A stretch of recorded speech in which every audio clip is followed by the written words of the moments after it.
জাহাঙ্গীর মন্ডল ঘাটাল বন দপ্তর থেকে আসছি। এখন কটা বাজছে দিদি ভাই? 11টা বাজছে 2 মিনিট বাজে। 11টা, এখন রাত্রি 11টা বাজছে। বন্যা এরিয়া। এটা কত নম্বর ওয়ার্ড? 3 নম্বর ওয়ার্ড। এটা 3 নম্বর ওয়ার্ড, কৃষ্ণনগর। একটি বাড়ির মধ্যে তারা খাওয়া দাওয়া করছিল। এটি বিষধর সাপ ঢুকে গেছে বাড়িতে, দেখতে পেয়ে আমাদের বন দপ্তর। আপনারা একটু চুপ করুন না, এটা রেকর্ডিং হচ্ছে। এটি বাড়ির মধ্যে ঢুকে যায় এই বিষধর গোগ্র সাপটি, দেখতে পেয়ে আমাদের বন দপ্তরে ফোন করে।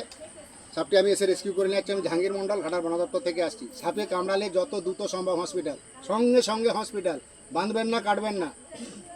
প্রত্যেকটা বিছানে 6টা করে ল্যাপথলিন দিবেন। আমার দেশের মধ্যে সবচেয়ে ভয়ঙ্কর সাপ হচ্ছে কালচিতি, যেটা বলেন সাইলেন্ট কিলার কাল। আপনি কামড়ালে বোঝা যায় না, ওই জন্য বহু মানুষ মারা গেছে। সাদা সাদা লয়, কালোর উপরে ডোরা দাগ থাকে, সেটা হচ্ছে কালচিতি। আর সাদা সাদা যে দাগ থাকে তার বিষ না, সেটা তেথোচিতি। ওই সাথে 1 ml বিষে মানুষ মারা যায়। নিউরোটক্সিন, নিউরোটক্সিন, সবচেয়ে কম বিষে মানুষ মারা যায়। কে বক বক করছে না? ধরে তো একটা কথা বলছি, বক বক করি বলুন না।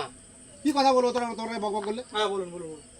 আপনাদের বর্ষাকাল চলছে, বাড়িতে গুঁড়া চুন বিচিনটা কিনে নেবেন। 2 কিলো চুন, 500 বিচিন কিনবেন। 1 কিলো চুনে 250 বিচিন দিয়ে বাড়ির চারধারে জলেগুলো দিবেন, বাড়ি মেয়েতে দিবেন। প্রত্যেকটা বিছানে 6টা করে ল্যাপথলিন দিবেন। বাড়ির সামনে গর্ত রাখবেন না, জীবনের দাম ঢের। সাপে কামড়ালে সঙ্গে সঙ্গে হসপিটাল যাবে, গিয়ে বললেই হবে সাপে কামড়িয়েছে। ওরা ব্লাডটা চেক করে দেখবে বিষ আছে, তখন টেস্টটা ব্যবহার করবে। এই সাপের বিষ থেকে মানুষের প্রাণদান হচ্ছে, অ্যান্টিভেনম তৈরি হচ্ছে, যেটা আপনাদের শরীর দেয়। দামি দামি ওষুধ তৈরি হয়। সাপের বিষ থেকে মানুষের প্রাণ যাচ্ছে, আবার সাপের বিষ থেকে লক্ষ লক্ষ মানুষের প্রাণ দান হচ্ছে। বুঝতে পেরেছেন? কে মারবো বলে একপাক করছিল, তাহলে আমাকে ডেকেলেন কেন? আপনার মেরে দিতে পারেন না না না, ওরকম কথা বলবেন না। আমাকে ডেকেছেন কেন? ওই যে ওই সাপটাকে ধরতে পেরেছি, এটা কপাল হাত বলুন। কি কষ্টটা হয়েছে, ঘেমে সব ভিজে গেছে। এধার ওধার চতুর্দিকে তোমার গজর, আর সেদিকে ঝোড় জঙ্গল সব আছে।